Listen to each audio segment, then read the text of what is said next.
সুপ্রিয় ভাই বোনেরা, এই মুহূর্তে আমার এক সম্মানিত রোগী সদ্য হজ ফেরত চট্টগ্রামবাসী একজনকে সাথে নিয়ে আপনাদের সামনে উপস্থিত হয়েছি। তিনি অত্যন্ত খুশি এবং তিনি অত্যন্ত সন্তুষ্ট চিত্তে আজ আমার কাছে ফলো আপে এসেছেন।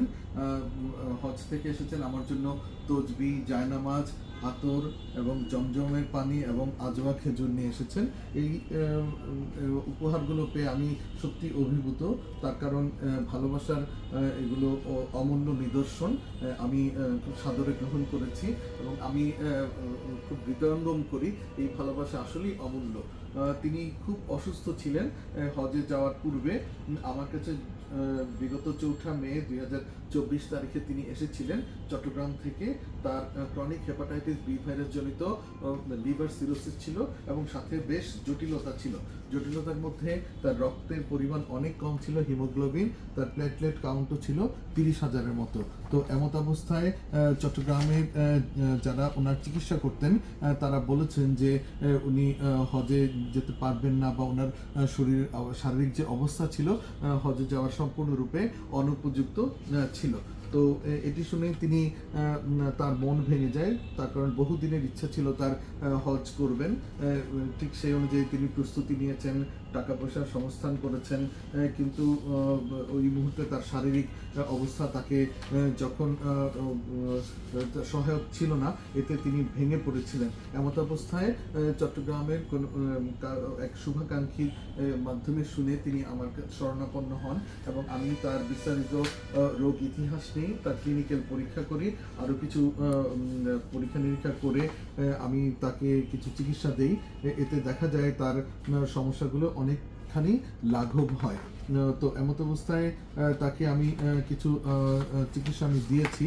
আপনারা দেখতে পাচ্ছেন তার ফাইব্রোস্ক্যানটি আমি করেছি। ফাইব্রোস্ক্যানে তার কেপিএ ছিল 45 অর্থাৎ সিরোসিসের পূর্ণ মাত্রায়, কিন্তু এখনও সে কম্পেনসেটেড সিরোসিস অবস্থায় আছেন, তার ডিকম্পেনসেশন হয়নি, অর্থাৎ পেটে পানি আসেনি। আলট্রাসোনোগ্রাফিতেও ক্রনিক লিভার ডিজিজ এসেছে। তার হিমোগ্লোবিন ছিল 8.6 এবং প্লেটলেট কাউন্ট ছিল মাত্র 30,000, যেটি অত্যন্ত আশঙ্কাজনক। এই ধরনের প্লেটলেট কাউন্ট অবস্থায় থাকলে দেখা যায় দাঁতের গোড়া, নাক দিয়ে, মুখ দিয়ে, এমনকি পায়ুপথে রক্তপাত হওয়ার সম্ভাবনা অনেকাংশে বেড়ে যায়। এরপরে আমি তার একটি এন্ডোস্কোপি করেছি, অ্যামোনিয়া পরীক্ষা করেছি, সেটিও বেশি ছিল, নর্মাল 33 কিন্তু 226 ছিল ওনার। এবং আলফা ফেটোপ্রোটিন তার মোটামুটি নর্মাল ছিল, অ্যালবুমিন মোটামুটি ভালো আছে এবং এসজিপিটি ভালো ছিল। এবং তার এন্ডোস্কোপিতে তার ভ্যারিক্স ছিল গ্রেড 1-2 এবং অ্যান্ট্রাল ইরোশন ছিল, আপনারা দেখতে পাচ্ছেন। আমি তখন তাকে যথাযথ চিকিৎসা দিই, তাকে উৎসাহ দিই, তাকে মনে সাহস দিই এবং তাকে কিছু আমি চিকিৎসা দিয়ে দিয়েছি, আপনারা দেখতে পাচ্ছেন।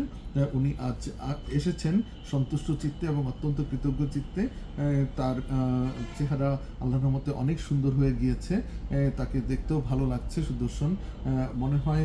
তিনি আল্লাহর পবিত্র কাজে তিনি গিয়েছিলেন, সেই তীর্থস্থানে আল্লাহর কাবা ঘর পরিদর্শন করে এসে, হজ করে এসে আল্লাহর অশেষ রহমতে তার চেহারার যে জেল্লা সেটি ফিরে এসেছে, তাকে বেশ ভালো লাগছে।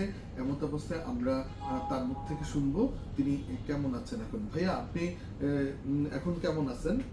আলহামদুলিল্লাহ, দরবার লাখ শুক্রিয়া প্রথমে জ্ঞাপন করছি। আর আপনার প্রতি অশেষ কৃতজ্ঞ। আমি যখন হজের জন্য প্রস্তুতি নেওয়ার পরে সব কার্যক্রম আমার কমপ্লিট হয়। এর মধ্যে হজের যে মেডিকেল টেস্ট যখন আমি দিতে গেছি চট্টগ্রাম মেডিকেল হাসপাতালে, তখন আমি যে রুমে ঢুকলাম আমার সামনে 4 জন মেডিকেল অফিসার ছিলেন।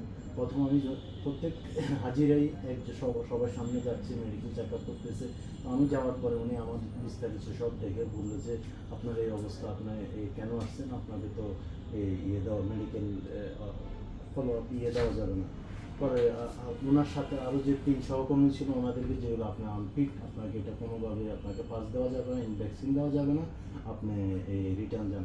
আমি বললাম ভাই আমি তো হয়তো আগামী বছর নাও বাঁচতে পারি, বলে আপনার যে কন্ডিশন, আপনার হিমোগ্লোবিনও কম, আর আপনার যে ব্যারিক্স প্লাস আপনার যে সমস্যা, এটা আপনার কোনো ক্রমে আপনাকে ভ্যাকসিনও দিতে পারবো না, আপনাকে পাস দেওয়া যাবে না। আমাদের উদ্যতন আরেকজন আছে, উনি ওনার সাথে আপনি আমার করেন, আমাদের দ্বারা সম্ভব না। চাইলে প্রত্যেকে এইসব মন্তব্য করবেন পর আমি স্যারের কাছে গেলাম, যাওয়ার পরে উনি আমাকে বললেন যে আপনাকে কি এই যে সমস্যা, এটা তো আসলে কোনো প্রকারে আপনাকে ভ্যাকসিন দেওয়া যাচ্ছে না, আর আপনাকে হজে যাওয়ার জন্য এই ধরনের আপনি যে কোনো সময় পড়ে যেতে পারেন, আপনার বিশাল সমস্যা হতে পারে। যদি আপনি যান, আপনাকে পাস দিয়ে দিচ্ছি, ভ্যাকসিন দিচ্ছি, আপনার যে ডাক্তার ডাকে আমার কাছে আজকে আপনি যান, যেহেতু আর 5-6 দিন বাকি আছে, আপনি আমার সাথে দেখা করেন, আমার সাথে ট্রিটমেন্ট নিয়ে আপনি দ্রুত যান যদি রক্ত লাগে বা যে ট্রিটমেন্ট দেয়। আমি আলহামদুলিল্লাহ স্যারের কাছে আসছি, আল্লাহর অশেষ সহমত, আর স্যারের কাছে আমি অসংখ্য কৃতজ্ঞ। স্যারে যে আমাকে মুখ দিয়ে বলছিলেন ইনশাল্লাহ আপনি নিশ্চিন্তে যেতে পারেন এবং ট্রিটমেন্টগুলো ফলো আপ করেন, আমি ওই যে ট্রিটমেন্ট দিয়েছে স্যার, এটা নেওয়ার পরে আলহামদুলিল্লাহ আমি কিছুটা শক্তি পেয়েছি। এর মধ্যে আমার শিডিউল করলো হজে যাওয়ার, আমি গেলাম ইনশাল্লাহ প্রায় 41-42 দিন থাকার পরে স্যারের যে ট্রিটমেন্ট দিয়েছে এগুলো ঠিক মতো নিয়েছি। ইনশাল্লাহ আমি এখন আগের থেকে অনেক সুস্থ, আমি নিজে মনে করছি আমার চেহারা প্লাস বিলিরুবিন তারপর প্লাটলেট দুটোটাই ইমপ্রুভ হয়েছে। আমি আপনার কাছে লাখো শুক্রিয়া, স্যারের প্রতি অসংখ্য কৃতজ্ঞ। স্যারের যে ভালোবাসা আর যে একটা সাহস, আমি স্যার আর স্যারের সুস্থতা এবং ন্যাখাত কামনা করছি। জি, অনেক ধন্যবাদ। আপনারা সুপ্রিয় ভাই বোনেরা, আপনারা শুনলেন আমার সম্মানিত রোগীর মুখ থেকে ওনার যে জটিলতা ছিল সেটি হচ্ছে তার প্ল্যাটলেট কাউন্ট অনেক কম ছিল, তার হিমোগ্লোবিন কম ছিল, তার ইসোফেজিয়াল ব্যারিক্স ছিল। এই তিনটি অত্যন্ত খারাপ একটি পর্যায়ে ছিল। আমি তাকে প্ল্যাটলেট কাউন্ট বাড়ার ওষুধগুলো দিয়েছিলাম, হিমোগ্লোবিন বাড়ার ওষুধগুলো দিয়েছি, এবং ব্যারিক্স যে ছিল সেটি যাতে নিয়ন্ত্রণে থাকে সেই ওষুধগুলো তাকে দিয়েছি।